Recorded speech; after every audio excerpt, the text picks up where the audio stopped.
Assalamu алейкум достар, қалайсыздар, аман есенсіздер ме достар? Енді бүгін сіздерге футбол ақпараттарын жеткізетін боламыз. Ал сіздер болса біздің арнамызға тіркеліп, әрине лайк басып, достарыңызға жіберуді ұмытпаңыздар.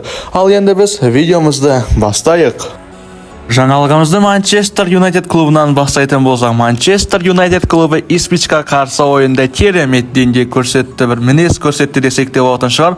4-ші минутта гол өткізілгеннен кейін команданың капитаны Бруно Фернандеш оянып ойыншыларға күш-қуат беріп, мотивация беріп, команданы алып шықты деп ойлаймын. Және өте керемет ойын болды. Кешегі ойында 3-2 есеп өте керемет, маған ұнады.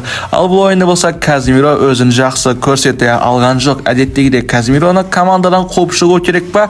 Қалай жалпы? Негізінде осы Аль-Насрға, Аль-Фейхаға баратын ақпараттарда болған. Оның бәрі әрине қазір жалған болып жатыр. Ал енді жеңіс голын әрине маэстро Магуайр салған болатын. Магуайр голды салып командасына 3 ұпай сыйлады. Ал Доргу деген ойыншы Юнайтедтің жаңа ойыншысы деп айта аламыз, және Олд Траффордта дебют жасады. Соның өзінде де әрине қызыл қағаз алып кеткен болатын. Мына жерде қарасаңыздар, әрине қызыл қағазға тартатыны анық. Бұл жерде енді өрестел қателік деп ойлаймын енді бұл ойыншы үшін, және қызыл қағазды лайықты түрде алып кетті. Манчестер Юнайтедтің жанкүйерлерін құттықтап қаламыз. 3 ұпай қолда дейсің ғой. Короче, енді Ипсвич болса да, Чипсвич болса да, бәрібір 10 ойыншы болып өте керемет өнер көрсете алды. Ал Тоттенхэм туралы сөйлесетін болсақ, Тоттенхэм кеше өз алаңында менің Манчестер Ситиімді қабылдады, және Манчестер Ситидің Догу деген ойыншысы бұларды қорлап тастады ғой, бетіне көтінен итеріп па, бір бәлестеп тастады. Кеше Докудың ойыны өте керемет. Доку осы Эрлинг Холландқа пас шығарады. Эрлинг Холланд 1 гол салады. Сонымен әрине ойын 0-1 есеппен өз мәресіне жетеді. Холландта бір 3 мүмкіндік болған шығар, осы гол болып қалады ау деген. Соны әрине өзі пайдалана алған жоқ. Әйтеуір дегенде 1 гол соғып, 3 ұпайды Манчестер Сити клубы алып кетті. Милан клубы туралы сөйлесе кетсек, Миланның басшылығына қызмет етілген осы Златан Ибрагимович Милан туралы өз ойын білдіре кеткен екен. Милан қазіргі уақытта жақсы өнер көрсете алмай жатыр, және мен Милан үшін қолымнан келгеннің барлығын жасаймын, және мен Миланның қорғаушысымын деді осы Златан Ибрагимович. Қазіргі уақытта осы Миланға Златан Ибрагимович келгеннен бері команданың жағдайы жақсы емес, және турнирлік кестеде 7-ші орында тұр. Клуб Фонсеканың орнына Консейсаоны алып келді. Фонсека не үшін кетті? Ол туралы айта кететін болсам, ол басшылықпен сөзі тура келмеді, және енді Консейсаода командадан кететін ақпараттарда бар. Енді нәтиже жақсы емес. Бір ғана кубок алып берді, супер кубокқа сондай алып берді. Одан кейін жақсы нәтиже болып жатқан жоқ. Сол себепті енді Консейсао кететін ақпараттарда шығып жатыр. Милан клубында бір соңғы 5-6 жылда бір ден дұрыс бапкер болғаны жоқ. Фонсекаға біраз мүмкіндік беру керек беді. Қалай ойлайсыздар, осы Фонсека Реал Мадридті жеңген болатын. Енді Реал Мадридті жеңген италиялық клубтарды жеңетіні анық шығар. Енді бұнға біраз уақыт беруі тиіс еді. Бірақ енді оның орнына Консейсаоны алып келді. Енді Консейсаоны клуб оның орнына Антонио Контені алып келмекші. Антонио Конте қазіргі уақытта енді Наполидің бас бапкері, және Наполидан кетпейтіні анық шығар деп ойлаймын. Және серияға басты үміткерлердің бірі Наполи клубы Интерден 1 ұпай артта келеді, және маусым соңына дейін бір Италия лига серияны жеңіп алуы әбден мүмкін. Енді Антонио Контенің өзінің айтқаны бойынша қысқы трансферлік терезеде жақсы ойыншы алмаса да бір дені дұрыс ойыншы алған. Джуд Беллиндим деген ойыншы екен. Бұл ойыншы әрине қазіргі уақытта Хвича Кварацхелияның орнын басып жатыр екен. Болғанда басат деген ақпараттарда бар. Хвича Кварацхелия кеткеннен кейін осы 18 минут қана ойнаған ба. Сонда енді Антонио Конте командадан кетуі үшін осы Наполидің президентімен қырылып қалу керек. Сол жағдайда ғана Антонио Конте командадан кетеді ойлаймын. Антонио Конте негізінде бір тәжірибелі бапкерлердің бірі, Чемпиондар лигасын жеңе алмаса да Скудеттаны алып беретін бапкер. Наполида қазір енді Жоан Жезус деген ойыншы бар. Бұл өте керемет жартылай қорғаушы, ойынды басқаратын ойыншы. Осы ойыншы аман болатын болса, әрине Наполи осы серияны алады деген ойдамын. Криштиану Роналду мансабын аяқтағаннан кейін бапкері болмайтыны анық, себебі ойыншылардың бәрі Криштиану Роналду сияқты жаттықпайды, және дисциплинасы жоқ деп ойлаймын. Жалпы айтқанда енді Криштиану Роналду өзі мансабын аяқтағаннан кейін Еуропаға оралғысы келеді, және команда сатып алсам қалай болады деп соны ойластыру үстінде екен.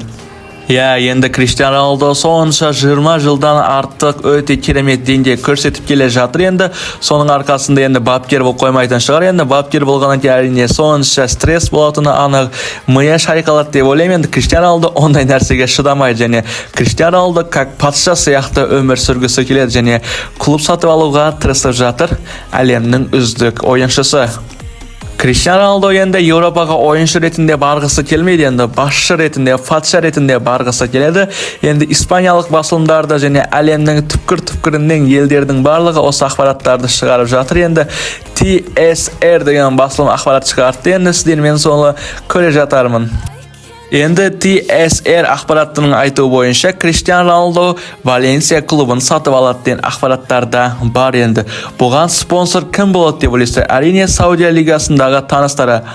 Endi Muhammed ibn Salman деген oyuncu осы Cristiano Ronaldo'ga көмектесетін ақпараттарда бар. Valencia клубын қазір 500 миллион евроға сатып алуға болады екен. Себебі әрине Valencia клубының басшысына ойыншылар да және жанкүйерлер де наразы екен. Енді 400 миллион евроны осы Muhammed ibn Salman беретін болса, Cristiano Ronaldo болса менеджментмен айланысатыны анық. Негізінде Cristiano Ronaldo менеджментмен жұмыс істейтін болса, барлық елдерден спонсорлар келетіні анық және Valencia клубы топ клуб болады деген ойдамын. Менің Манчестер Ситиім жеңген команда туралы айтатын болсақ, Манчестер Сити кеше Тоттенхэмді жеңді. Енді Тоттенхэмді қазіргі уақытта олардың жағдайы жақсы емес. Ағылшын премьер лигасында 10-шы орыннан төмен болып келеді және Постекоглу да кінәлі дейді. Біреулер әрине Даниэль Леви да кінәлі дейді. Негізінде Постекоглу бір жақсы бапкерлердің бірі деп ойлаймын. Ал Даниэль Леви болса бір ақша қызғанып қалған, ақшаны басатын, ақшаны қысып қалған адамдардың бірі. Яғни осы Тоттенхэм клубына ақша салсаң жақсы деп ойлаймын. Тоттенхэм клубы өзі Европадағы мықты клубтардың бір, стадион да жақсы, жанкүйерлер де жақсы және жақсы қаражатта түсетін команданың бірі. Енді сондай клуб қазіргі уақытта трофей жеңбегелі қай заман болып кетті. Жанкүйерлер де енді бір трофейді қалайды. Ал енді қанша жылдан бері трофей жеңе алмай келе жатыр. 2019 жыл финалға шыққалы бері осы Тоттенхэм клубы ешқандай жеңіске жетіп жатқан жоқ. Кулусевичте, Сон Хен-мин, Мэдисон, осы Кристиан Ромеро деген ойыншылар да бар. Бірақ енді бұл ойыншылар командаға жеткіліксіз деп ойлаймын. Әрине бұл ойыншылардың біраз жарақат алып қалса, команданың жағдайы жақсы емес. Кристиан Ромеро мен осы Ван де Вен деген ойыншы қазіргі уақытта жарақат алып жатыр. Енді осы Кристиан Ромеро деген қорғаушы осы Постекоглуның жанын алған ба? Жалпы айтқанда, енді команда кризис болғанына бапкер кінәлі емес, басшылық кінәлі деп айтқан. Енді бұл Даниэль Левиді меңзеп тұрғаны анық. Енді соңғы кездері осы Тоттенхэмнің жанкүйерлері Даниэль Леви командадан кет деген ақпараттар да шығарып жатыр екен, көшеге де шығып жүр екен. Енді бұл ақпараттарға қарамастан Даниэль Леви еш нәрсе істеп жатқан жоқ және американдық бай миллиардерлер дейміз ба, солар енді Тоттенхэмнің біраз акциясын сатып алғысы келеді. Енді мысалға Манчестер Юнайтедтің қазіргі уақыттағы біраз акциясын сатып алған Джет Редфилд сияқты айтайын. Джет Редфилд MU-ға келіп еш нәрсе бітіріп жатқан жоқ. Тоттенхэмге келген жаңа басшы бірдеңе бітіреді деген ойдамыз. Әлемнің үздік ойыншыларының бірі Лионель Месси туралы айта кетсем, Лионель Месси қазіргі уақытта Интер Майамида өнер көрсетіп жатыр және жаңа Камп Nou салынып болғаннан кейін Барселонаға оралады деген ақпараттарда шығып жатыр және Интер Майамидан 6 айға жалға алады деген ақпараттарда бар. Енді білеміз, Месси командамен қоштаса алмады, жалпы стадионға барып жанкүйерлермен қоштаспағаны үшін енді Лионель Мессимен қоштассақ қалай болады деген ойда бар екен. Давид Бекхэм Лионель Мессиді жібере ма, жібермей ма, оны да білмедік. Енді имидж дейміз ба, не дейміз? Енді Давид Бекхэмнің командасы негізгі символы қазіргі уақыттағы Месси. Негізінде Месси Барсамен, ал Криштиану Роналду болса Реал Мадридпен қоштаспаған болатын. Жалпы енді екі аңызда командамен қоштасуға лайықты деп ойлаймын. Негізінде тағы да бір ақпараттар шығып жатыр. Осы Месси Жоан Лапорта бар кезінде Барселонаға оралмайды деп. Енді онда білмейміз, осы маусым біткен екен, көре жатармыз қай клубқа барады Месси, немесе Интер Майамиде келісім шартын ұзарта ма, ұзартпай ма деген ақпараттарды шығатыны анық осы жазда.